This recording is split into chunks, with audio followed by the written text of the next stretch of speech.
with incredible backgrounds in the tech world, in both the public and private sectors, the third US CTO and her special advisor are now starting on a new venture focusing on community organizing innovation for impact and economic inclusion.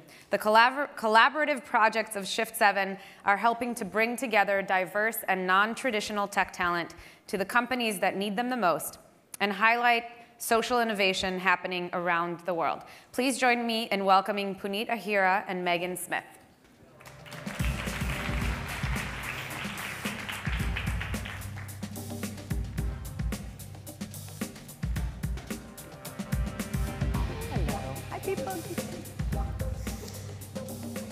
Okay, so I have to admit that even though you have both explained this to me now several times, I'm still not sure what it is that you do. So, yeah, so let's start with that. Let's start with the company's name. Shift7 is on a keyboard. If you type shift and 7, you get and.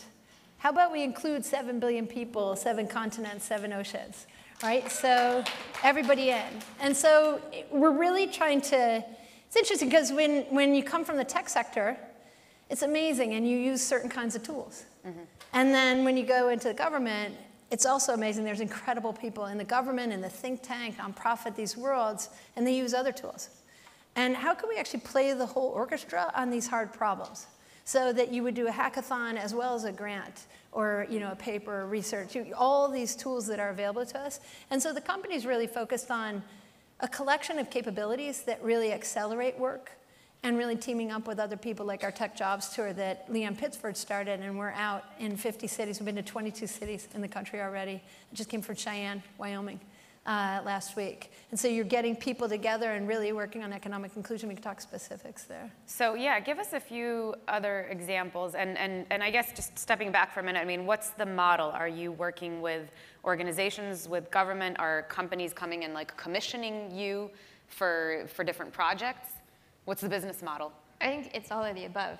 I mean, part of what we noticed when we were inside of the White House was Megan had this amazing diagram where we have all of these circles of people that only are working within themselves. So how do you actually start to create circulation amongst these various different agencies, all of which have incredible talent and incredible ways of looking at things, but are missing their colleagues?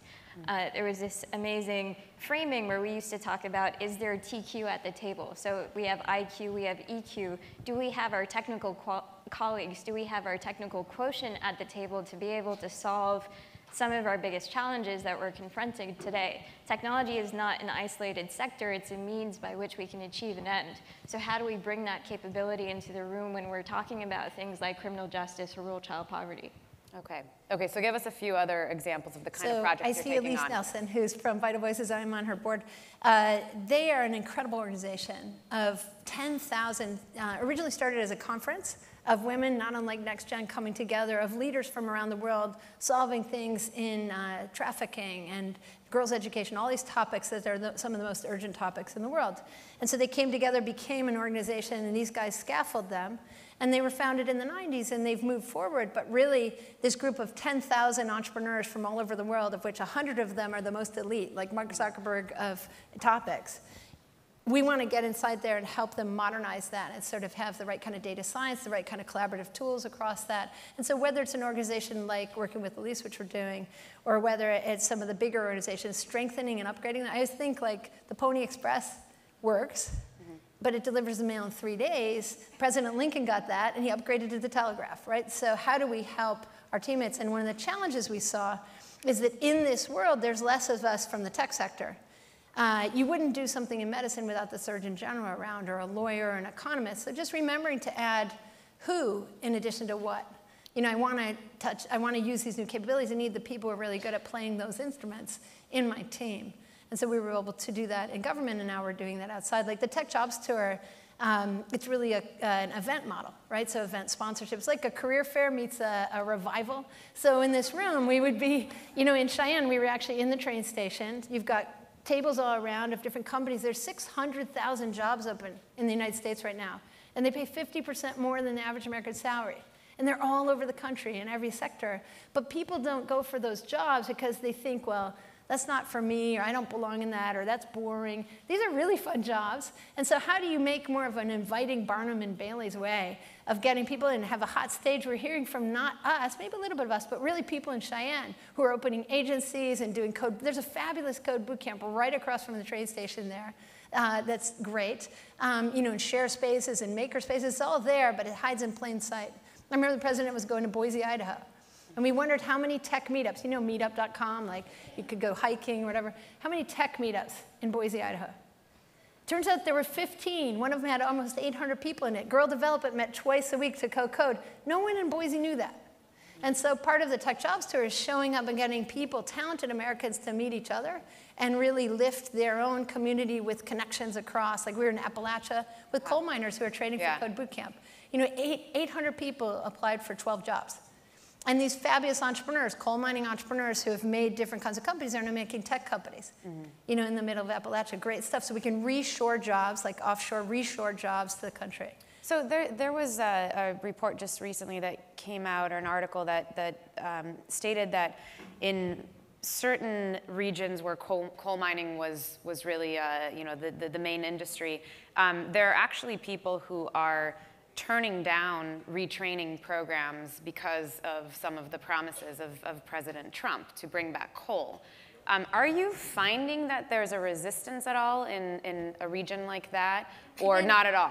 I didn't meet anyone who was saying things like that. We were in a couple different places. We were in Charleston, West Virginia, which is a fabulous place. It actually turns out to be like a chemistry place, so like Chemical Valley, like Silicon Valley, but chemistry. And the community college there is doing extraordinary work with all kinds of hands-on learning around chemical engineering, such a really training people into that world.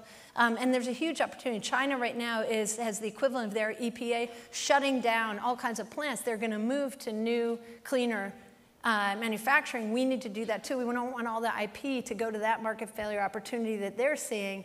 We want Charleston, West Virginia to have that intellectual property with the talented folks there.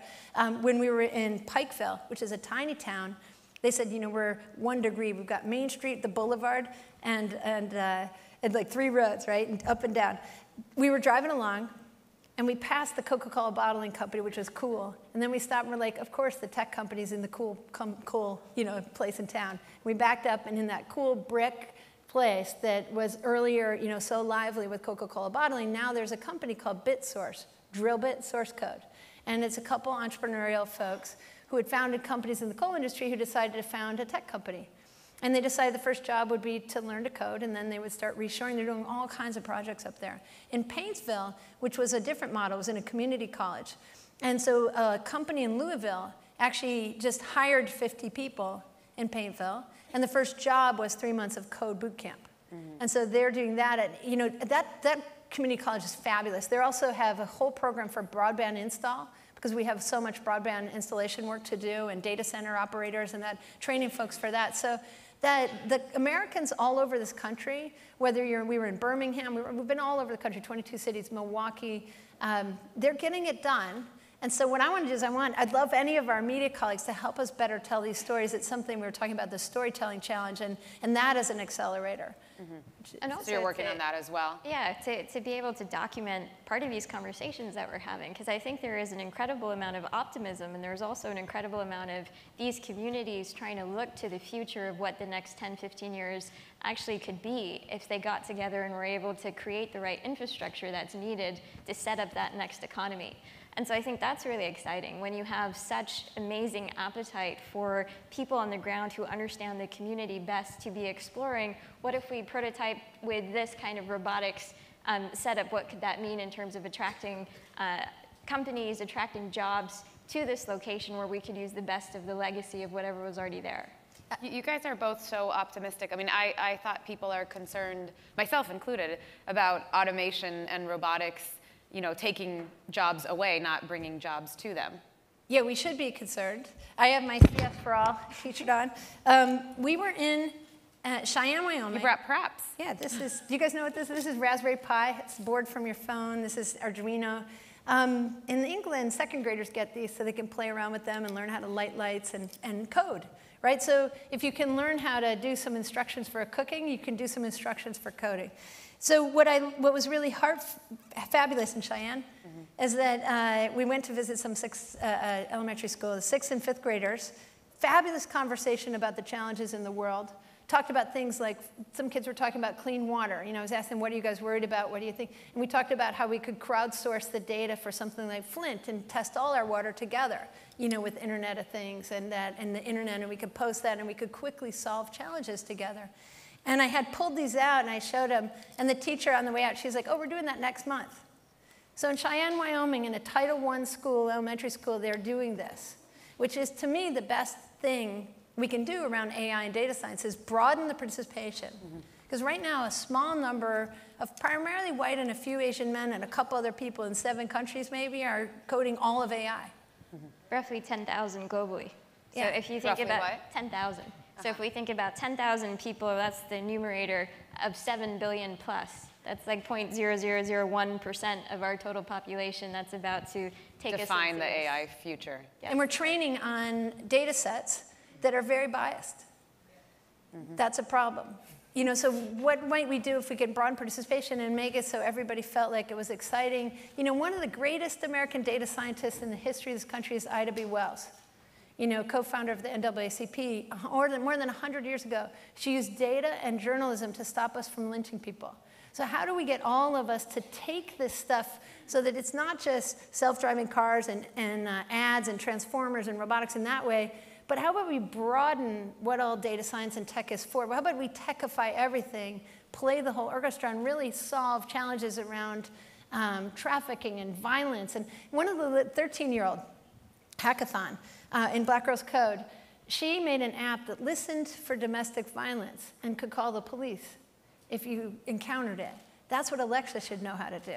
And if we had people broadly working on those challenges, we would use the tools for that. And so what we're really working on, shift7, a friend of ours called us enzymes or catalysts.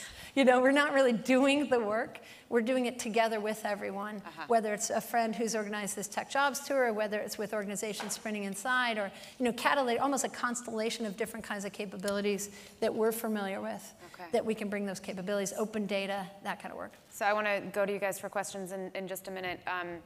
Real quick, do you miss government? I love our government. You know, President Washington. President Washington. He's not the president right now. I know, it's been a while.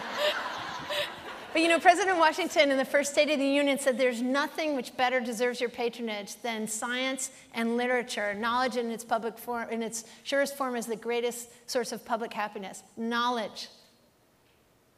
So he would know of fake news, right? And he would speak to us about that. And so there's a great thing at the National Archives that talks about being vigilant in every time around democracy. And that's what, it's our turn. And so I want all of us to get into government, whether it's state, local. I love the people who are running for office. We talked a little about that. And this notion of like a tour of duty, I think for me, having been in the private sector, this notion of what it means to be a public servant and to really be thinking about what is for the common good for generations to come is a mindset that we all need to get ourselves into. And so the more we can do that, the more we're going to be in a place where we feel really comfortable and happy where things are going. So I think even just that practice, that behavior, to have brought that into this new iteration of what we're doing, I think is really fantastic. That said, there are quite a few roles in the current administration and government that have not yet been filled broadly, but there are a significant number of roles that are in science and tech, including CTO of the United States that has not been filled. What does that mean for us and for the prioritization?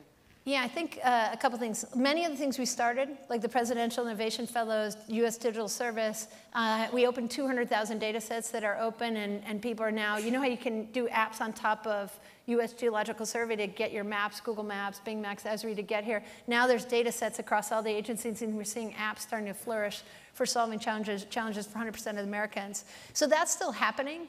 There's just very few people in the Office of Science Technology Policy right now, and so hopefully they will add people. It's urgent. You know, we don't want to miss the future. We need to really have that kind of science and technology advising available and pushing. Now that said, the career folks are in there, from NASA to Department of Education, you know, working very diligently. And also we have Minnie Ingersoll's here from Code for America.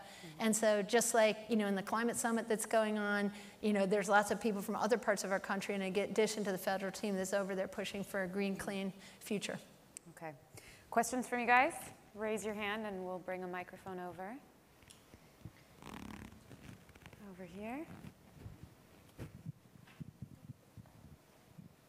So I wanted to just quickly ask about your thoughts around AI, because you touched on it a little bit.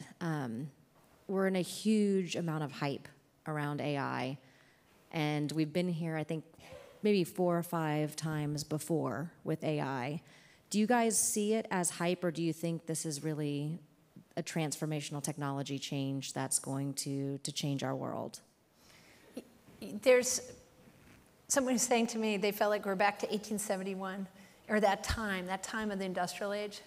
And we really are in a deeply transformative time. It's really about the network, right? Because the network is the fact that we humans, the internet is just us connected, right? So we are connected in ways that transformative things are happening. Data is connected. So AI is very significant. Machine learning, data science, big data. This is a big deal. What my hope, so we can avoid the robot apocalypse that Hawking and Elon and everybody are talking about, which could happen, right, is if we broaden participation and we also think a lot about the values we want. Do we want to train all the data sets on what we do? Because we do some bad things, right? This technology gets weaponized just like it gets used for good. Technology is neither good or bad. It's just what we're doing with it. And so we've got to become much more woke about that this stuff is happening and scrub ourselves in and have the hard conversations about ethics. We need to have discussions about weaponized AI and see what kinds of controls we can put on that. And even then, we might not be able to. You know, if you're listening to these guys, maybe they're right, maybe they're not, but let's at least try. Diane von Furstenberg talks about us being the pets for the future AI. So who knows? But you know, we want to win the future. And so we want to actively be involved. We did that with the president. We got into town halls and did a whole future of AI conversation with him on safety and controls. She somehow makes it sound like kind of appealing, yeah, but it's not. Exactly. I think the other framing of it is it's not a deferred future. I mean, many elements of what we've seen in AI, this is a genre of work that's been going on since the 40s. And every time we get somewhere, we think, oh, that next thing is AI. We're already there.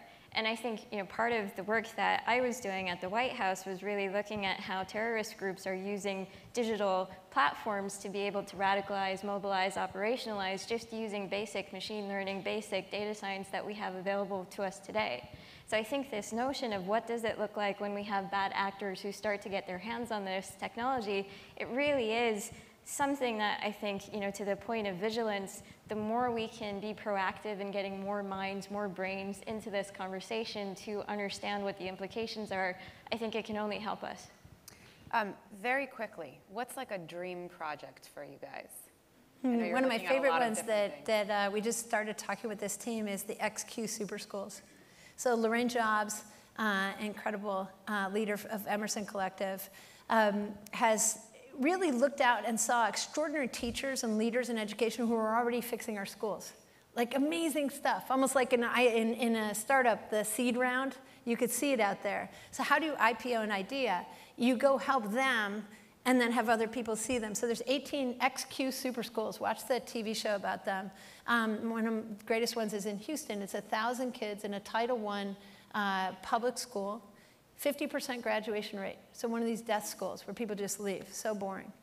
And now it's 95% graduation rate. And they work on environmental justice, and they have gardens, and they're flying UAVs, and they're working with the local industry, and with the hurricane, lots of stuff's gonna come back. So these movements that let you see stuff that's already working and let the talent, like when we founded the Malala Fund, I don't know what to do about girls' education. Malala and her family sure do. So how about we come up underneath these people? Who is gonna fix what? And include more who's and be more cross-functional.